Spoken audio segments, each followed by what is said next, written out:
My name is Oz, and I am stupid. And thus, 3 weeks ago, I decided that with no experience whatsoever, that I would solo dev my dream game. And if you're asking why I don't just work with someone else on a game, it's because I'm stupid, stubborn, and think that I can do it by myself. But wait, there's more. In order to add another layer of stupid, I decided that not only will I be making the music and sound design for this game with no experience, but music will also be core to the game mechanics just to punish myself a little bit further. Will I fail spectacularly or continue to have the ego of a god? Find out next episode of Idiot Brute Forcing Gamedev. So for now, the game's called Residuum. Residuum. All the good names have been taken already. At first it was gonna be called Godless. I looked that up. That's been taken. If you end your game in story or tale, it just sounds like you're ripping off Undertale or Cave Story. I don't know. If you have any suggestions, let me know. But anyway, it's gonna be similar to Franbo, Sally Face sort of thing, but with vibes more similar to Undertale.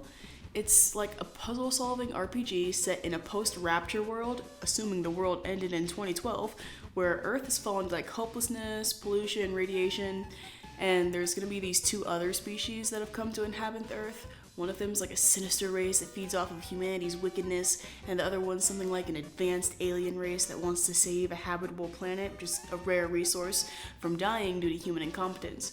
And there are themes of like political strife, interspecies conflict, and the main party is going to consist of 4 kids. You're going to have the human, who's like a main character, then you have a shade, which is that sinister race, and there's going to be 2 aliens, because they're the most fun to draw, and therefore there have to be 2 of them. Now, since I'm an artist primarily, whenever I get stuck with the code, which happens a lot, I've just been kind of chugging away at the drawings. So it's only been like a little under a month since I've started, but due to my game being kind of cartoony and it's in mostly black and white, I've managed to get a good amount of assets made already. Not like an entire game's worth, but like enough to kind of walk around and see what kind of vibes the world's got. I'm actually a 3D artist. 2D is not really my thing. I kind of suck at 2D, but since it's cartoony, I can kind of finagle it a little, and I have like these, whatever, you don't want to know about that. My old plan was to make like this cute little 3D cozy game where the main character is this little tanuki that I made. I even had it rigged, but then I was like, I'm gonna have to like model all of these assets and I'm gonna have to rig everything. I can't rig, by the way, and it would just take forever. And I could buy asset packs, but there's something about making the game entirely by yourself that just draws me in. It's like looking up to like Toby Fox and Concerned Ape, Local Thunk, and I'm like, I want to do that. And so I've decided to just raw dog it straight out the bat. As you might be able to tell if you squint, I am female. Now there's a stereotype, girls don't play video games or are not good at video games. That's not always true. However, it is for me. I am complete ass and onions at video games, and unfortunately for me, I am the type of person who, if I'm not good at something within the first 5 seconds of picking it up, I will never pick it up again. Whenever I've tried any game that requires skill, I die repeatedly, even from the most menial of tasks. That's why I play RuneScape. Now, my favorite part of a game is watching other people play it, because they can actually progress through the whole game and get to the content, whereas I cannot.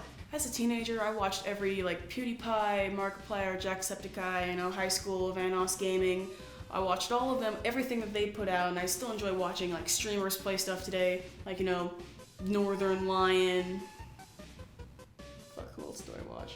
And so as a result of this, I have a decent culmination of video game knowledge despite not actually playing all too many myself, as you can tell by my lustrous selection of games on my desktop. Well, that is besides browser-based pet collection games, but that's beside the point. Consider those to be real games. So this is what I have of the game so far. I have a little dialogue system, I've got the character controls set up, little bits of interaction you can do with certain objects. I don't have everything hooked up straight already because this is just a screen insert. That wasn't a real inventory, that was just a picture of an inventory I thought I could use to trick you. I was thinking about not telling you about it, but I felt bad, so now I'm telling you about it. And So I'm just like walking around for now to kind of show off what I have. It's not like a whole lot, but just to show like the ambience, the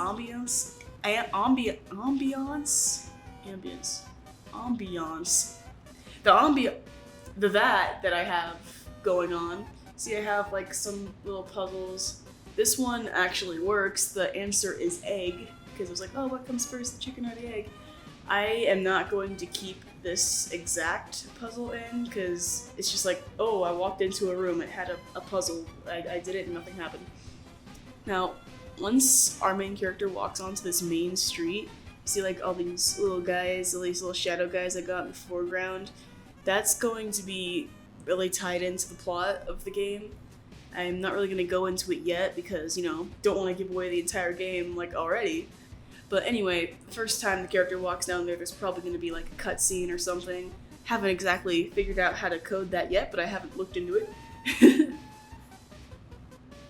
Yes, we have like an entire music store here, because you know how I said earlier that music's going to be pretty core to the game. And I have like another store just to kind of populate the area a little bit. Yeah, the dialogue's broken in this room. I'm going to fix that later, I don't know what's up with that. It's going to be like an item collection system, like when you pull up your inventory you'll be able to use and combine items to solve certain puzzles. Those puzzles don't exist yet, but they will in the future. Over here I have another beginning of a puzzle that I'm going to have.